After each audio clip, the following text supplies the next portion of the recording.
Liebe Zuschauerinnen, liebe Zuschauer, herzlich willkommen zurück hier zur letzten Session heute beim ersten Tag von Zeit für Forschung.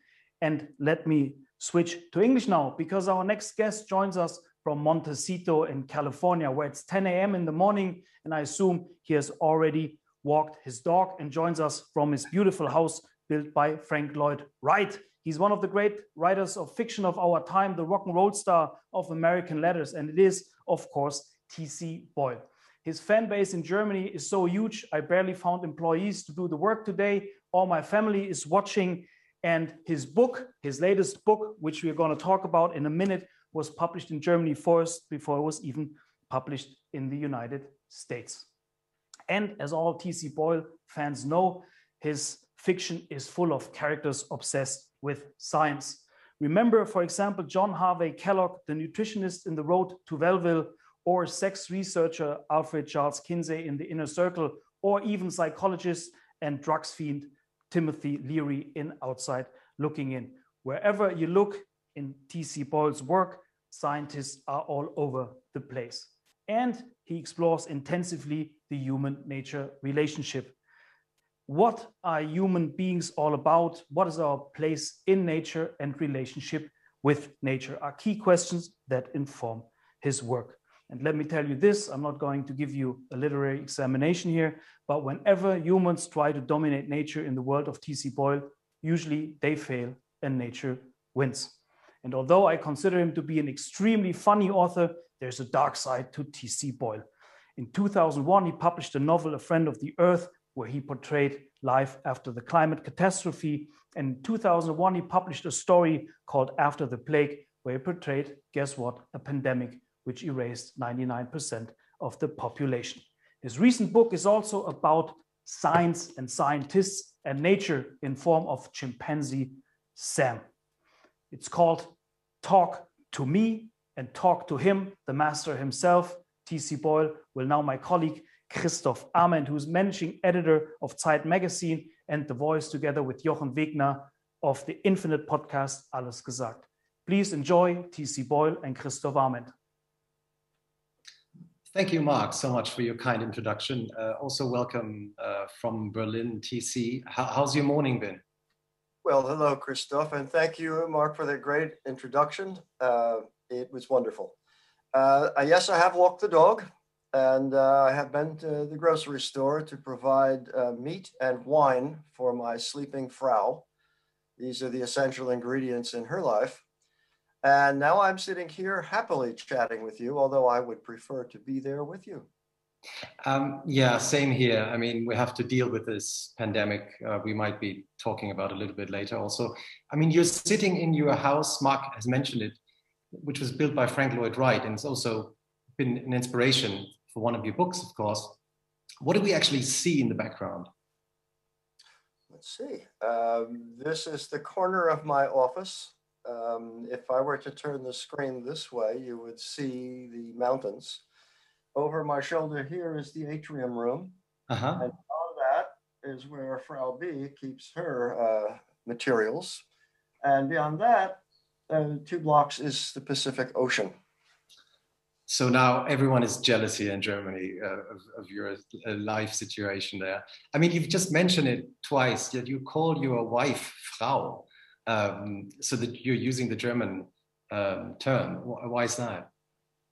Well, she is of German descent, and I prefer that form of address for her. In fact, one of the problems of getting ready for this morning was keeping everyone quiet. My grandson, who is 1.5 years old, is in the kitchen. His name is Wolfgang. The German word, the German name, Wolfgang. And he's down there now, creating havoc with the dog, my wife, and my daughter. Oh, that's beautiful.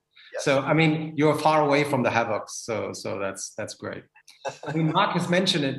Your new book, which came out in Germany before it's going to be published in the US, and I know you've been telling people that the fact that you want to get inside the mind of every human being and every species or every creature, even ants.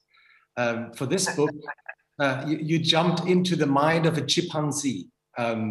What did you find out about the world of the chimpanzee looking at us? Well, obviously, we dominate all the creatures.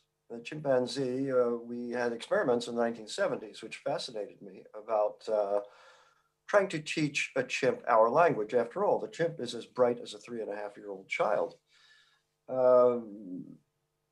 I first discovered this when I was a graduate student, and my first book, Descent of Man, the title story, deals with this situation in a very absurdist way. It's a love triangle between a female ape researcher, very brilliant chimp, Conrad, and the man, her boyfriend. So I've taken this absurdist story and given it a slightly less absurdist turn in Sprish mit mir. And what did I learn about the chimps? Well, the chimp doesn't want to be a test study. The chimp wants to be left alone in Africa, where its own gestural language is perfectly adequate to its needs. If we hadn't destroyed its environment, captured it, put it in its cage, and put clothing on it and put it in a human kitchen, it would have been fine. So, I mean, is it true that actually the first books that you were reading as a child were animal books? Yeah, I think so. The first books were about creatures and from their point of view, actually. Oh, yeah?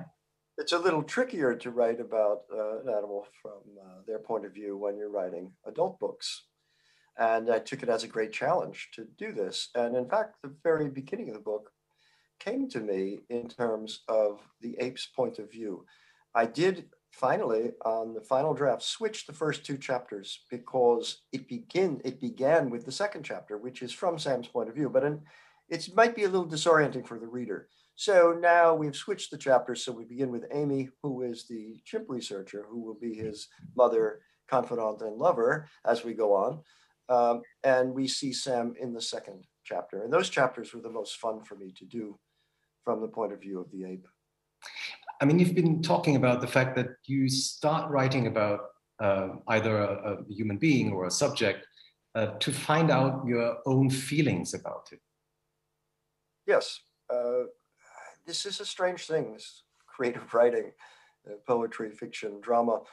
You know how I feel about most subjects. I suppose people who follow me could I give you a 100-question quiz. How does he feel about X, Y, and Z? You would know. But I don't think this should be made overt in a work of art. A work of art is a seduction. It's something that the reader enters as an equal partner. And so I don't want to push any agenda. I just want to explore things. And in all of my books, and in particular in Sprish mit mir, I am wondering, how do I feel about this language? It's about language and identity. What is our identity? How do we know who we are? Well, we're acculturated and we speak to one another. That's how we know. But what if you can't speak this language? And you know, this also goes back to my earlier novel, Talk, which has a deaf heroine. And I got to explore some of deaf culture and gestural language in that one, because the protagonist of that book has her identity stolen. And she is very protective of her identity, more so even than maybe hearing people, because it's a special identity and she has been cast aside by hearing society. So I've been revolving some of these things for a while. Why do you actually write? Well, that question I could have addressed in different periods of my life in a different way. For instance, when I was a student at the Iowa Writers Workshop, the older writers would come to town and they would give us a talk. And they all said that essentially you were writing for yourself and that all that matters is the work. Privately, I thought, well, what bullshit.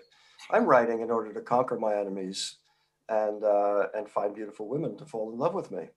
Well, it all worked. It was okay. Now though, I realized that what the old writers said was actually true. It's a way of discovering the world and discovering your own place in it. Who are we? Who am I? Why am I doing this? And I have this outlet in art. Yes, I could write essays, I suppose, but I'm not so interested in that because the process of writing a fiction is a process of discovery. I never know what will happen or what it will be. And of course, that's very frightening for the writer because you might fail. But when it does come together, it's very exciting. Now, you've mentioned the fact that you would have given different answers at different stages of your life. Does the way that you actually write change, or has it changed the way that you write your stories and novels? No, I work in the same way I always have. And for those who are not fiction writers, and there are probably 3 or 4 of them out there in the audience today, everyone's had the experience of writing something, whether it's a column for a newspaper or an essay in high school or college. It's the same process. Unless I'm writing an autobiographical story, and I do write some, not often, but I do, I will absorb some material. And in the course of doing that and taking notes, as you would if you were a student, somehow a story begins to suggest itself. I don't really have an outline. I don't really know. I wait until the moment is right and a voice begins to talk to me. An example would be, Are We Not Men? A story that the New Yorker published that was in my last short book of short stories. I was very disturbed by and intrigued by the new CRISPR-Cas9 gene editing technology, which allows us to quite easily and simply transfer genes between species. But the key here is those genes are in that species throughout the germline forever. So you have to be careful with that. So of course, I explored CRISPR and then came up with a scenario for it. Is that in somehow sort of the same way as a scientist would probably start working? I mean, being interested in a subject and then trying to find out what's going to happen without knowing what the end is going to be like. I suppose so, yeah. I've just come back from 2 days ago, a nice nature walk with a couple of entomologists, because the book I'm working on now was spurred initially by reports in the press a few years ago, stemming from German amateur entomologists who collected bugs each year to count their numbers. And they discovered that the numbers of flying insects were in catastrophic decline, 70% less than they had previously collected. I begin to wonder about that. If flying bugs are disappearing, what does that say about the food chain? And so I'm exploring that scenario right now in a new novel called Blue Skies. So you're actually doing research with, sort of in this case, scientists who are experts in that field. And then you go back to your desk, and what happens then? Well, this book is, a third to a halfway done. So the characters are set and I'm moving forward. I have no idea exactly what it will be. But anything that I can learn along the way might reinforce what I'm doing. Obviously, we are talking about science in my work today. And, the writer likes to get it right and make it plausible. Mm-hmm. That said, though, a warning for all writers is and I write a lot of historical novels too, so it equally applies, don't fall too much in love with the research, because the purpose of the research is to make a fiction and explore it. So I always keep that in mind. And it is fiction, anything can happen. I can change things if I want, but I do love the science behind it to a degree that I want to make it accurate. Mm-hmm. And you've mentioned your first book, Descent of Man, and you writing about Darwin and his life. What is so fascinating in writing about scientists? Well, it's our new religion, isn't it? We don't have God anymore. God is implausible. I was raised as a Roman Catholic until I was 11 or 12 or so. And I said to my mother, I'm studying earth science in school, and this doctrine doesn't make any sense to me. And to her credit, she said, well, that's for you to decide. And that was the end of my religious training. And so we have science in the place of religion. Science is orderly. We can do experiments. We can prove things according to our five senses, which, of course, have their limitations too. Mm-hmm. Still, though, science doesn't give us the essential answers that we want. The single answer we want most of all is why. Why is there existence? Why are we here? Why are we talking on this camera? Why do we write books? Why do we dress up in clothes instead of just screwing each other? Well, we do that too. Sometimes. Yeah, right. Like the apes we are. Those questions that come from religion also, are pursued by science. And at some point, way out there, science and religion converge because it's all a kind of hoodoo voodoo that we don't know and we never will know. Mm-hmm. So when I write about ecology and the extinction of species and so on, I'm writing about just the human condition beyond everything else, beyond politics and sex and war. We are still animals in a mysterious universe, and the mystery drives us crazy because science was supposed to provide the answers for everything. So, I mean, looking back at this 11, 12-year-old Tom, which you were called at the time still, yes. And he stops believing in God and in religion. And so what does he actually do next? I mean, how does he try to understand why we are on this planet, and does it all make sense? Well, sex and drugs and rock and roll had a lot to do with the ensuing 10 or 15 years until I discovered what my métier was, which is instead of revolting against it as, being a punk and doing dangerous self-destructive things, to try to address life through art, which I think is our highest human expression. I mean, you've talked about the fact that you kind of switched addictions, like basically leaving heroin behind and going over to literature. Is that too simplified, or? I have an essay on my website called "This Monkey, My Back," in which I liken the creative process to a kind of heroin high. That is, you put the needle in your arm and you have a tremendous ecstasy and a rush of joy. Same thing with writing. The joy, especially when you see it come together and finish something, is extraordinary. But once that's over, you crash and you have to have that rush and that thrill again and again. And that is the thrill of discovery of art, and making it come together. And again, as we spoke earlier, the fact that I don't know what a given fiction will be, and I'm simply exploring day by day, sentence by sentence, makes it very exciting for me, especially if it does come together. And again, there's a lot of agony involved in this because I don't know if it will. Now, it always does. And that's great. So you've always managed to finish every manuscript. There's no under your desk. There's not like 10 unfinished manuscripts. No, there aren't.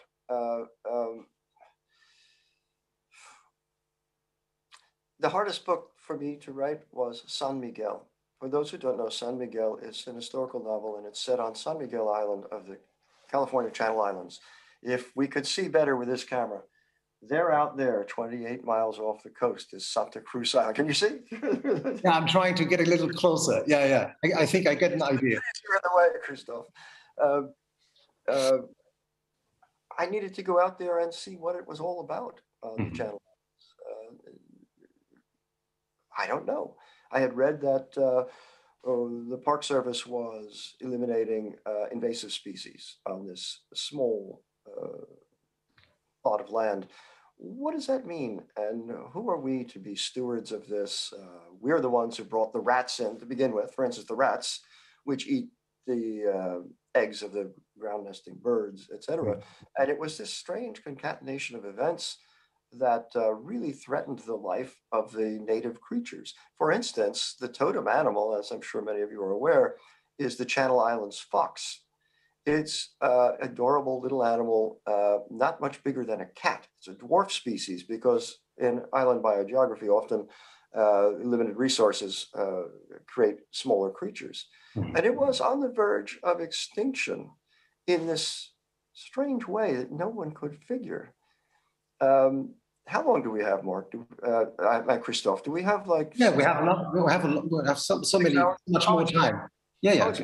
So here it is in short. During the Second World War, we dumped DDT into Santa Monica Bay. It moved up the food chain, and it began to kill off the birds, particularly birds of prey, prevented their shells from hardening properly. So the bald eagles that lived on these islands and are primarily piscivorous, that is, they're eating fish, they died out. Meanwhile, opportunistically, the golden eagles from the coast, which often prey on land animals, flew in and took over. Now, all these years later, those eagles were preying on the foxes. And so what to do? What to do about this? Finally, someone realized what was happening. They found a radio collar from one of the foxes underneath a golden eagle's nest. So they captive bred all of the foxes, removed the golden eagles humanely back to the coast, and reintroduced the bald eagles, who are more territorial and will eat fish. So now, and this is, when I did this, the book was 2011. I and Frau Boyle were present when the first two eagle chicks were released into the wild. And chicks, they're this big, and their claws are as big as our hands. And I got to see them. Whoosh. And now they're established, and the foxes are happy, and all is well. But this is one island. Imagine the world at large as an island. And then you begin to see the catastrophic effects of climate change and extinction going on in the world today.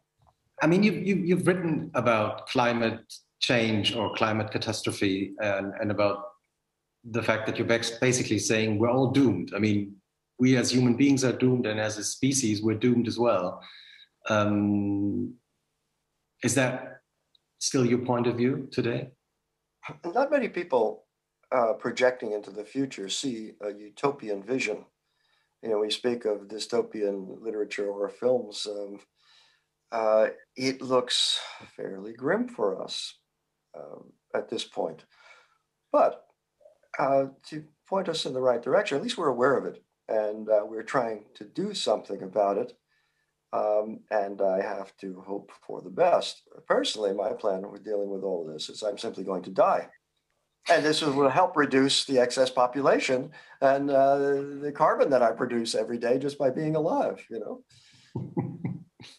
Please stay for another 30, 40 years with us. We need your work. We need your work and your ideas.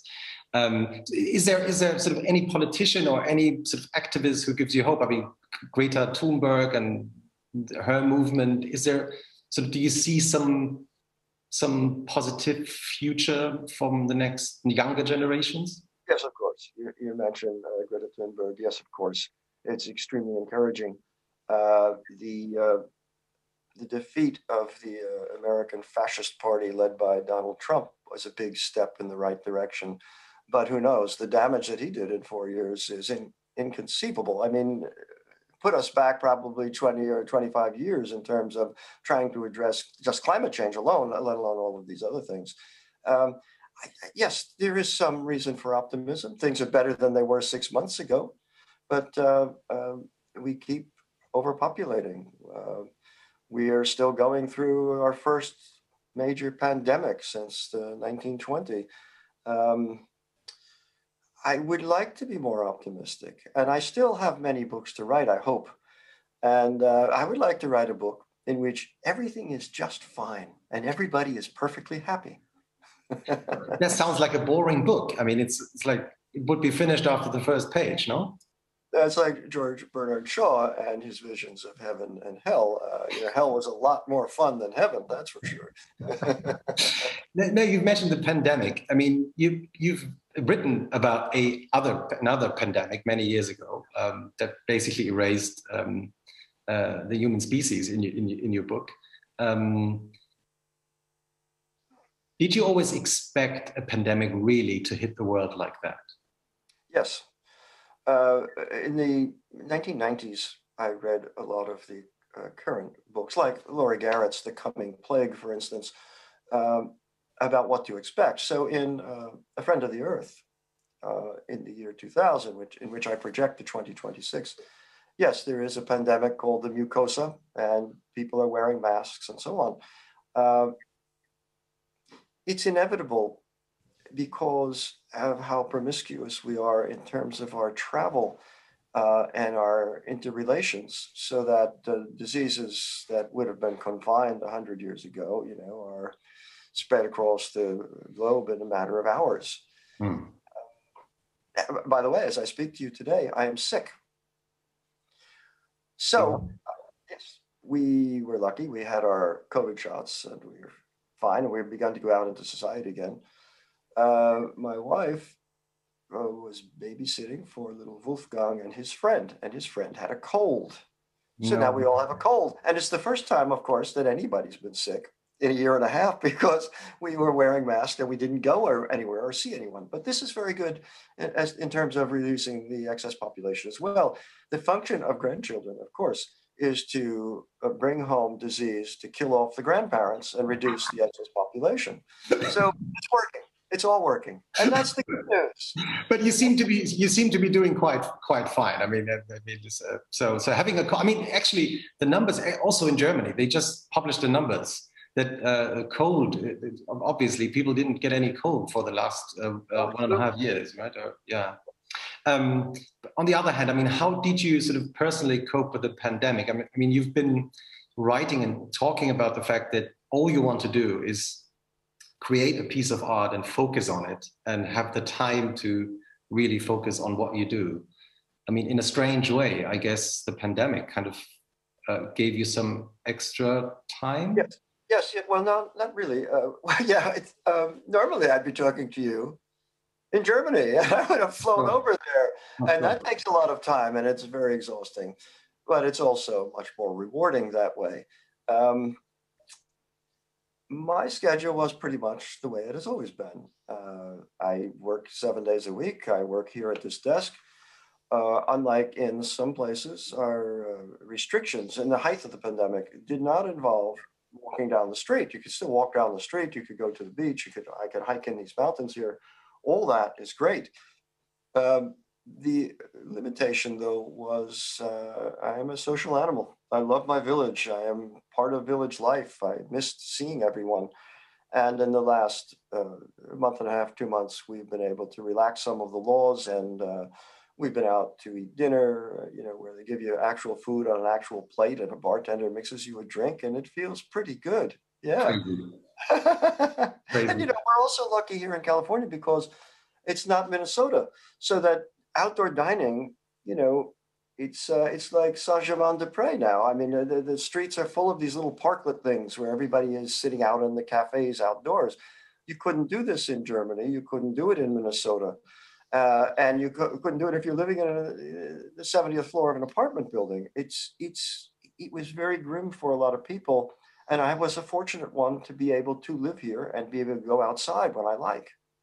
What do you think will be sort of staying with us after the pandemic has gone? I mean, the virus won't disappear, as we know by now, but what do you think will stick with us as human beings? A lot less random sex with strangers, I think, is the starting point here. I'm a hugger, I'm a kisser. I kiss all the babies and the dogs and everybody. I love physical contact, but now it's just the fist bump. Here, I'll give you one right now. There's the virtual fist bump. I think that's what we've got coming in the future. I have to say, my blog that I write every month or so on my webpage at tcboyle.com, this month I wrote about this very thing, that now that we are getting out a bit more, I'm still distrustful of all my fellow human beings. I mean, they are just big sacks of infection, you know? And here it is. Now I have a cold. So it's true. You know, we have to avoid fellow human beings. I do think that, as has been said in the press, virtual meetings will probably take up some of the slack of the face-to-face meetings in the future. But for an artist, and again, think of the musicians and the actors who have had it much harder than us writers. We need an audience. And as I think you know, I love to perform live for audiences, and I haven't been able to do that. But you're looking for good news. I have 3 university gigs for the fall in which I will go on stage and perform work for people and see them and take their questions and so on. Do you think you'll be sort of, I don't know, excited or nervous in a different way after 1.5 years? Well, I think I will fall into that role again once it comes. But being confined, not having to deal with many of the issues of face-to-face relations with people, makes for a calmer, quieter life. And I think in some sense, a lot of us want to preserve that and don't want to go anywhere or see anybody.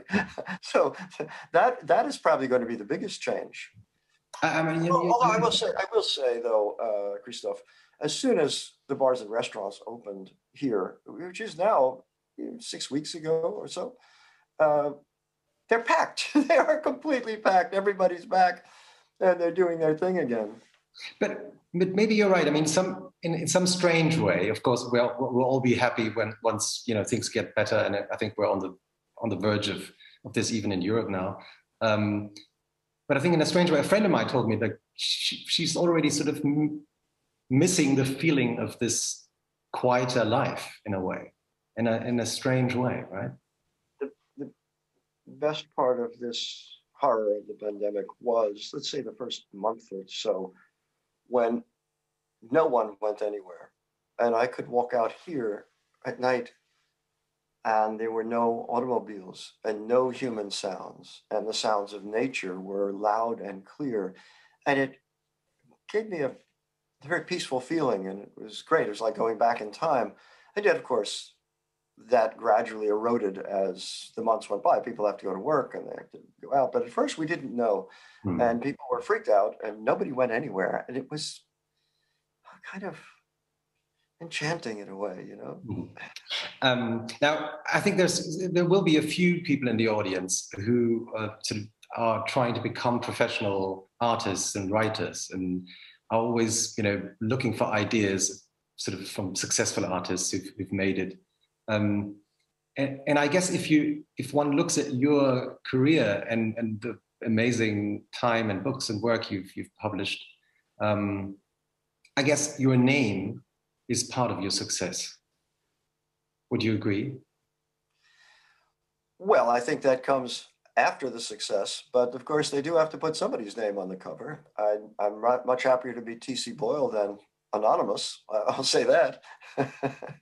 And I mean, you were quite aware, apparently, at a very young age, that Tom Boyle probably wouldn't sound so exciting and rock and rollish than some different name that you chose. Exactly. So my given name is Thomas John Boyle Jr.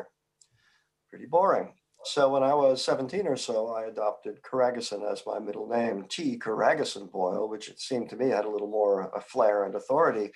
And it was not so long after, probably 10 or 15 years, when my British publishers decided that I should have my name edited down to TC. And they presented it to me in this way. We can make it bigger on the cover. I said, okay. But always inside, it's still T. Karageson. And in certain of the magazines with which I have a very, very long history, like the New Yorker, for instance, it's always T. Karageson Boyle, which is great. I mean, people know that it's one or the other. But that's so funny. I mean, so the British, I mean, because, British always want to make it a little shorter and editing it down to the... Unlike the Germans, who make it much longer. So I love my German editions. They're always 1/3 fatter than the American. Yeah, I know. I mean, so the name is important. Corregison. I mean, on your website, you've explained the meaning of Corregison, and I'm quoting you. So apparently, Corregison means take two and call me in the morning. Yes, that's what it is. It's translated from the Irish. Take two and call me in the morning. What does it actually mean? Well, that's what the doctor tells you, right? So take two pills tonight and call me in the morning and see if you're still alive. It's just a joke. It's just a joke. I don't think the name really has any meaning. It's just a name, I think. But you have Irish roots, or your family has Irish roots, and I think. Yes, but I've never pursued them. Again, my wife is the German side of the family. I've got the Irish side. She sent in her DNA. I refused, of course, because I don't want the government tracking me any more closely than they already do. And our son has, my wife has 0 Irish in her, 0. My son, however, has something like 50% Irish in him. Wow. So that gives me an idea mathematically of what I might be. So I don't know. No one knows who my mother's father was, so on. And I never wanted to go through genealogical tests and so on, because fiction writers don't like that sort of thing. I prefer to imagine. And so I wrote World's End, for instance, as a kind of fictional autobiography. So I don't really know the percentages, other than what I've just told you, this DNA thing of my son, you know. I mean, you've tried, I mean, if I've done my research correctly, I mean, you've tried to live in Ireland. You lived in Ireland for the only time months, right? Yes, and the only time I've lived out of the country, I lived in Ireland. I had no connections there or anything else, just the Irish Tourist Board. My wife found a couple of houses to rent. We rented one in particular in a village and spent some time there. My daughter was very young, going to school, so we were integrated into the village life with the others through the children. I loved it. It was a wonderful time in my life, a magical time.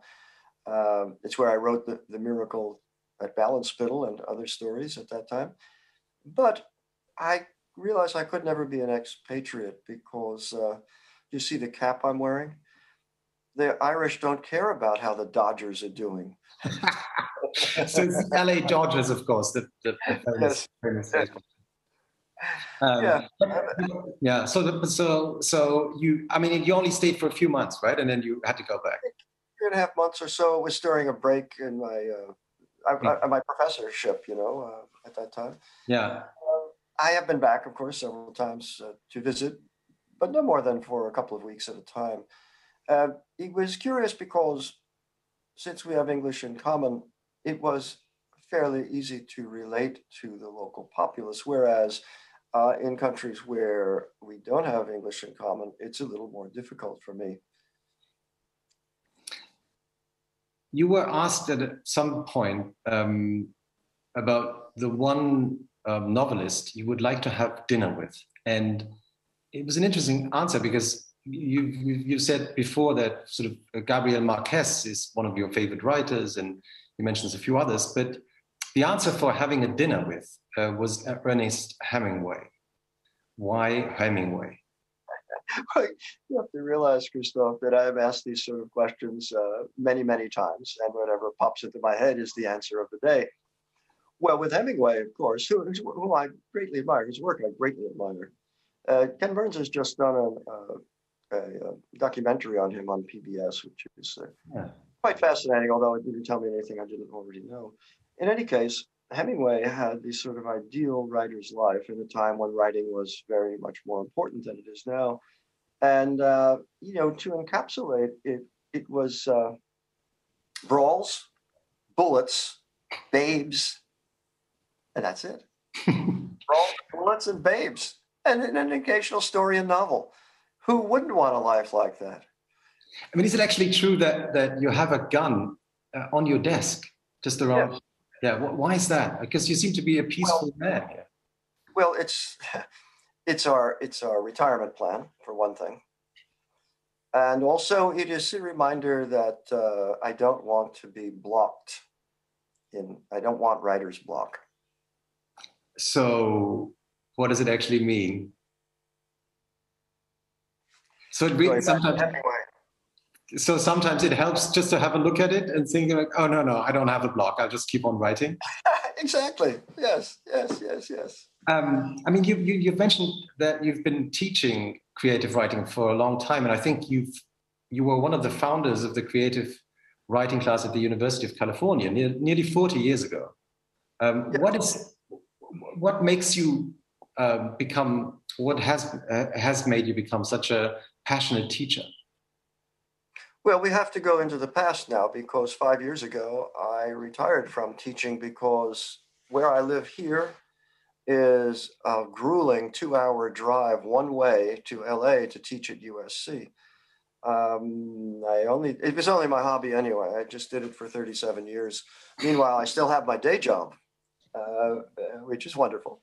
I was lucky with the teaching as well. I'm the first writer they ever had there, and I started the writing program, and it was a lot of fun.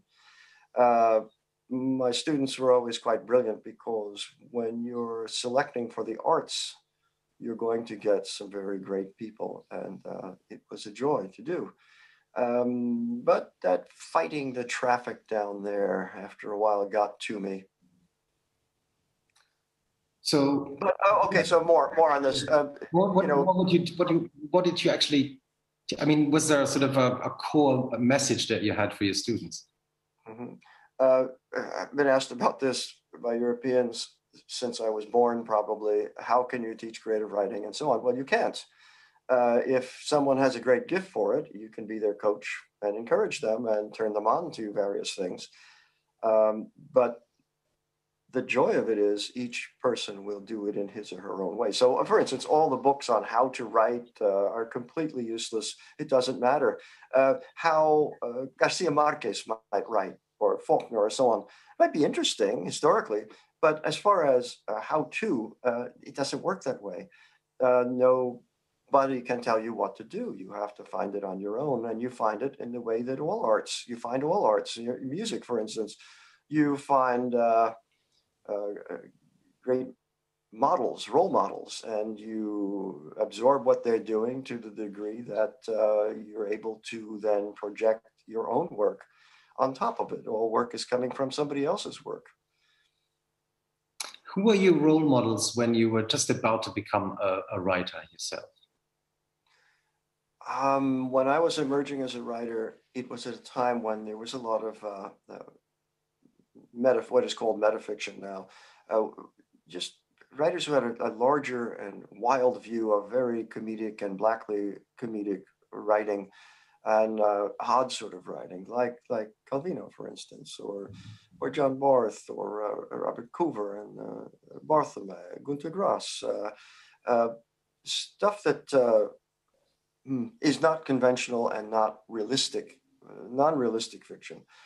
Later, because I like to work in all modes and have no limitations, I fell under the influence of Ray Carver, who became a friend of mine, and John Cheever, who was one of my teachers.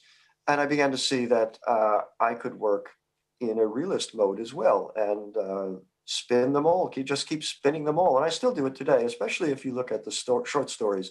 I might write one story that is hilarious, flat out absurdist kind of comedy, and the next story might be a grim drama about the conditions of our existence. It just is a way of, I think it's a way of keeping me engaged. I don't have to be a certain kind of writer or work in a certain mode, which again, back to what we're saying about this new book, Talk to Me. Could I write from the point of view of an ape? Why would I want to? What would that be like? I'm always presenting myself with some kind of challenge. And we talked earlier about San Miguel, the most difficult book, because San Miguel came out of these two fragmentary diaries that I had read about conditions on this little island where a single family lived out there raising sheep and so on. And it was in the voice of these two women. And they did not use irony. They were not modern. And I attempted to write it in that mode. And I'm glad that I did. I almost gave up halfway through, but Oh, yeah? Yeah, it worked out. And I think it was, I shackled myself kind of intentionally. I can't use contemporary expressions and I can't use humor or irony. But yeah, it was not simply an exercise, but something that I think is a valuable part of what I've done. And I'm very proud of that particular book for that reason. I mean, you've in one of your books, the main character is a passionate chef. Yes, sorry, Fugu. And if I remember rightly, I mean, he does one of the sort of two dishes I remember is like a special kind of gnocchi. Oh, are you talking about the short story Sorry Fugu? Yeah. Was it? He has many dishes that he prepares. That book, that story is my little love letter to the critics of the world. I'm on the side of the artist. And if you recall, this poor guy, he's got his own restaurant in LA and he's trying so hard. And the critic, Willa Frank, who never likes anything, comes to his restaurant 3 times. The 3rd time is the kiss of death. And it's one of the few happy endings that I've written. So it's a love letter to the critics. But I mean, you are a passionate chef as well. I mean, you enjoy cooking. You've been cooking for your family for a long time, right? I do enjoy cooking now and again, but lately, especially since the children have grown and left the house, and Frau B and I have essentially different diets. She eats great bloody slabs of meat all day long, and I don't hardly eat any meat. I tend to make a pot of something or other and eat it for a few days until it's gone. Or, of course, now we can go out to restaurants again. Yeah, I do enjoy cooking. I think if I'm having a calm day, I walk to the supermarket, which is a block away, and buy some ingredients and come home and prepare a little meal. That's always a grounding kind of experience, I think, in our lives. I mean, you've become basically vegetarian. Primarily. Right? Yes. Yeah. And it's because of the way we treat the other creatures of the world.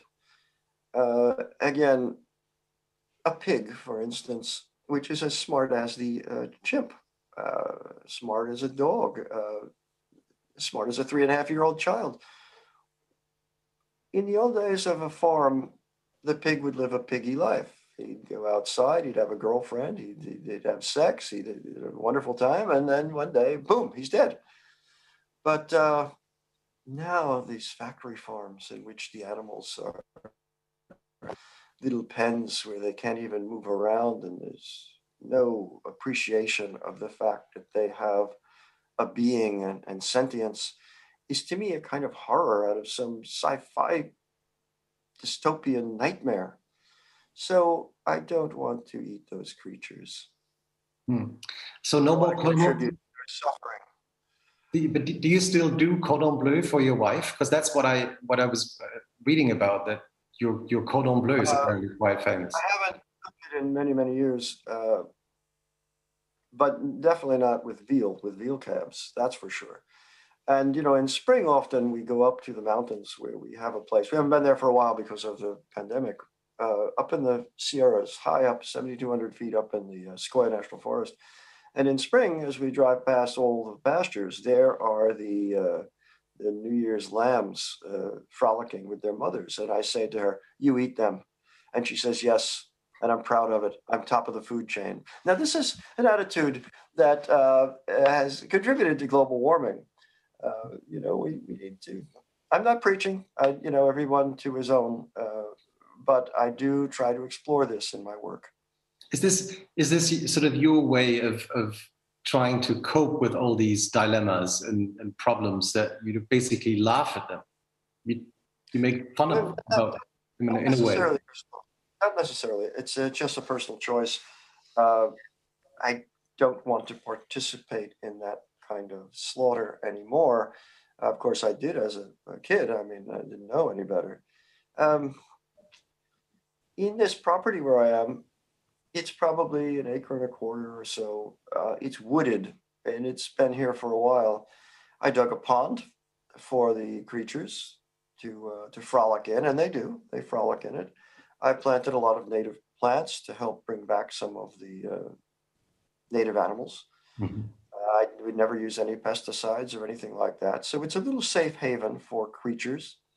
If everyone did that, I think we'd have a lot cleaner environment and a lot more humane environment. So I do my little bit, but it's a tiny little bit in a catastrophic world of billions and billions. And by the way, here I've written about Sam, the chimp, in a way that I think should tear your heart out. Meanwhile, our own species, children are dying of starvation at the border all over the world. It's a terrible, tragic world. And yet somehow, with the willful mistreatment of animals, it's somehow just gets to me in a deep way that makes me want to cry. And how do you cope with that? If you're like, I write. That's how I cope with everything. I write. I write. That's why, as we said earlier, I write about so many different subjects, because I want to explore them and find out how I feel and how I cope. Now, but yes, the art is a great outlet for me, and it's a miracle. If I didn't have it, I would have to get that gun right out. It's good that you have it. So we're very happy. Keep the gun away from you, please. So one big influence, I think, in your life has always been music. I mean, rock and roll, but music in general. And I know I follow you on Twitter, and I think you tweeted you were listening to Cole Porter. Was it Cole Porter yesterday? John Coltrane. Oh, John Coltrane. Yeah. So what kind of music? I mean, John Coltrane, is that the music that you're listening to at the moment, or is it a random choice? So there are many things about technology that I really hate. For instance, the on-off button. On-off buttons are so boring that engineers have decided that they're going to hide them, so you can't actually turn anything on and off, etc. You don't get me going. But there are great things too, like Spotify, for instance, so that, yes, I still have my old records from when I was a kid, and sometimes I will play them. But that involves hearing songs you don't really want to hear. It involves scratches and moving and so on.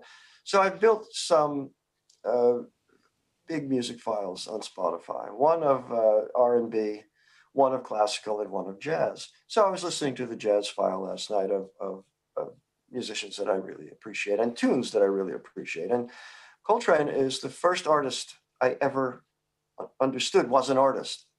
So I was a kid, maybe 13 or 14, playing saxophone. And yes, we went to school and we played in the band and the orchestra. I learned eventually to sight read anything and to even be able to transpose at sight. But I really didn't have a sense of what it was or what an artist is. At that time, though, I became obsessed with John Coltrane, with whom I'm still obsessed. He's my first love musically. I didn't. What's so special about him? His passion, the passion of his playing. It's transporting. It just transported me, and I felt. As a kid, if a light bulb go off in my head, this is art. This is an artist. This is art. It all came from there. And this is, just before rock and roll exploded with the British invasion and all of that. And of course, eventually I became singing in this amateur way in this rock and roll band and so on. And rock and roll is my true love, but jazz too, and classical. So that when I'm working, normally at this hour, I would be working and I would be listening to either classical or jazz, not rock and roll, because lyrics distract me. Now, I can listen to opera while I'm working, as long as it's in a language I don't understand. Mm-hmm. I mean, sometimes, everyone, I think, has this sort of dream of having another life, having lived another life, maybe, personally or professionally. Would your dream, would have been to become a rock and roll star? No, not rock and roll necessarily, because the lifespan of rock and rollers, in general, I'm not talking about Keith Richards, doesn't last that long. How does Keith Richards do it? How does he do it? Sold his soul to the devil, obviously. Yes, I think art is the most immediate and passionate art.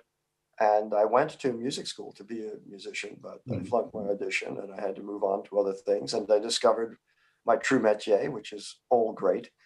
Also, since we've been talking about science and my fascination with it, I think I could have been perfectly happy as a field biologist, particularly an ichthyologist. I mean, I am fascinated by all other creatures, but especially by fish. And this would have been a very different sort of life. Those other professions would have suited me just fine. But again, once you discover your true love, there is no turning back. And, you know, I admire people who can do several arts.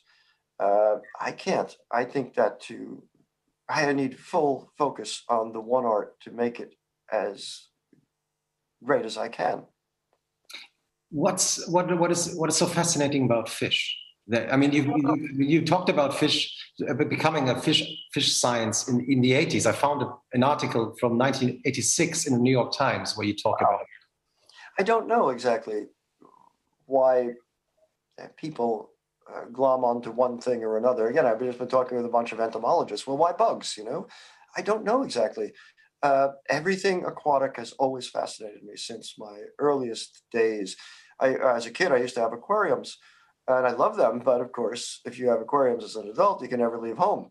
So instead, I dug a pond, and the creatures are in the pond, and they take care of themselves, and they're perfectly happy out there. I don't know what it is, how you choose what you love, and you know, conversely, what you hate. I mean, you've mentioned the fact that you probably became a writer just to figure out why we're here on this planet and what does it all mean and who we are. What is your answer to the question? I mean, who are you? I am a sad, depleted animal limping toward the grave. That's who I am. But that sounds too funny. That sounds too funny for being really sort of depressed like that. Wow. I think